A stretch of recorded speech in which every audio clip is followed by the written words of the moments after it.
Maha-Bharata, Part 1, Chapter 27, Scene 4. Hanuman then disappeared, and Bhima headed toward Saugandika. And as he walked, he reflected on the majestic form Hanuman had shown him. Why, who could imagine such a sight, either on heaven or on earth? Bhima also remembered Lord Ramachandra's glories and the great battle he had fought to win back Sita with Hanuman's help. Millions of Rakshasas had been slain. Bhima knew a similar fight was awaiting the Pandavas, and once again the all-powerful Lord, the original Supreme Person, would also take part in that fight. The world would then be rid of all unwanted elements. Duryodhana and his brothers were no better than the sinful Rakshasas which Krishna had destroyed in his incarnation as Lord Ram. So, how could Duryodhana and his brothers then rule the world? Surely it was the Lord's desire that they be annihilated. Soon, Bhima's mind again drifted to his surroundings. He was moving swiftly once again, but the beauty of the woodlands, groves, orchards, lakes, and rivers was not lost on him. And still the cool breeze carried that captivating fragrance from the blossoming trees. Herds of wild elephants roved about like masses of clouds, while buffaloes, bears, leopards, and deer moved here and there. Bhima pressed on. Just after noon, he at last arrived in the Saugandika region, and there he saw the lake filled with fresh golden lotuses, exactly like the one which had blown to Draupadi's feet. Swans swam upon the lake, and other water birds mingled with them, all making delightful sounds. The lake seemed to be fed by mountain springs which fell into it in cascades that sparkled in the sun. A canopy of green and golden trees, which swayed gently in the breeze, provided shade along the sandy lake shore. Heaps of precious stones lay here and there. Along with the thousand-petaled lotuses, other charming flowers of dark bluish hue grew on stalks made of Vaidurya gems. Bhima's mind was stolen by their beauty. But there were thousands of Yaksha and Rakshasa guards which Kubera had deployed to protect his lake, and they saw Bhima arrive. They moved towards him, and their leader shouted out, "Who are you, O effulgent one? Why have you come here, clad in deerskin, yet bearing weapons? We are the Krodhavashas. We are the guardians of this lake. I am the son of Pandu, known as Bhimasena. I have come with my elder brother Dharmaraj to Badarika Ashram. There too is my dear wife Draupadi. The breeze brought to her an excellent Saugandika lotus, and so she asked me to bring her more of these flowers.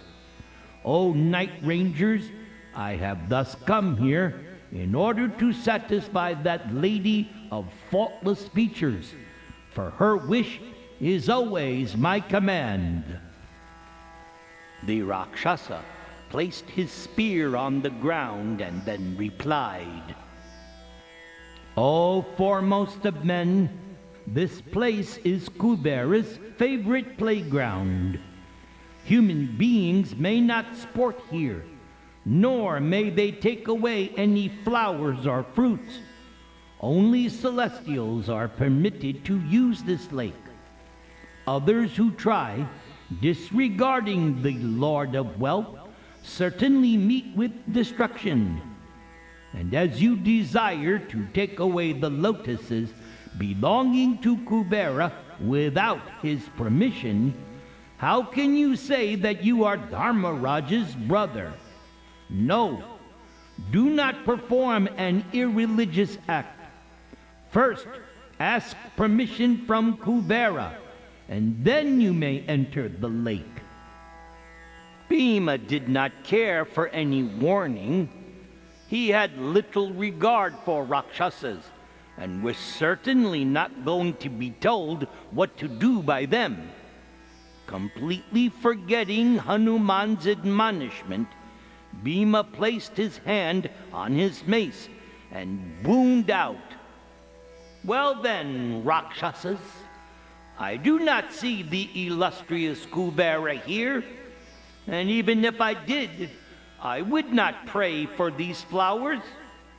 It is not the duty of Kshatriyas to beg. In any event, this lake has sprung up on the mountain breast and belongs to everyone. Kubera did not make this mountain, nor did he create the lotuses. So why then should I ask his permission?" And having said this, Bhima plunged into the lake and began to gather lotuses. The Krodhavashas advanced, shouting at him to desist.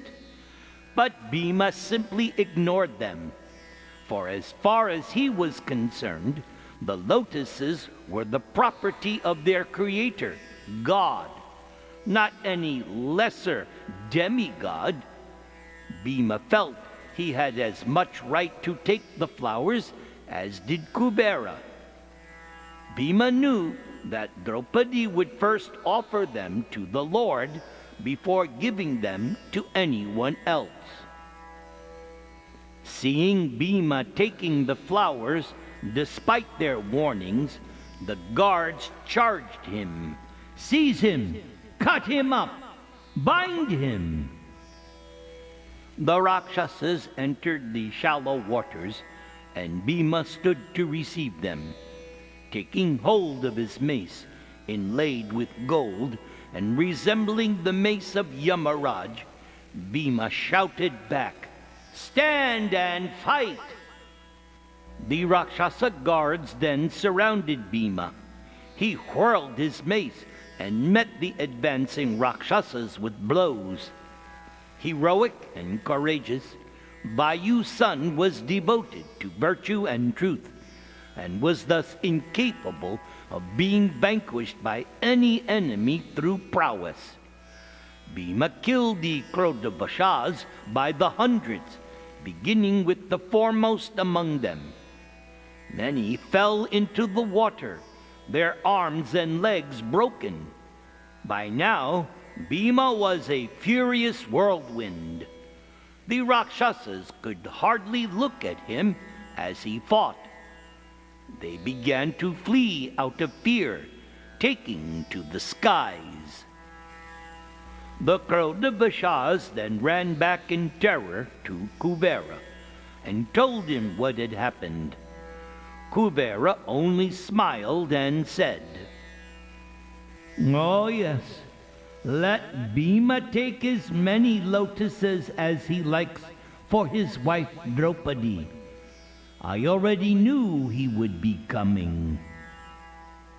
Hearing from their master, the guards returned to the lake and saw Bhima sporting alone in its waters, with a number of lotuses lying near him on the bank.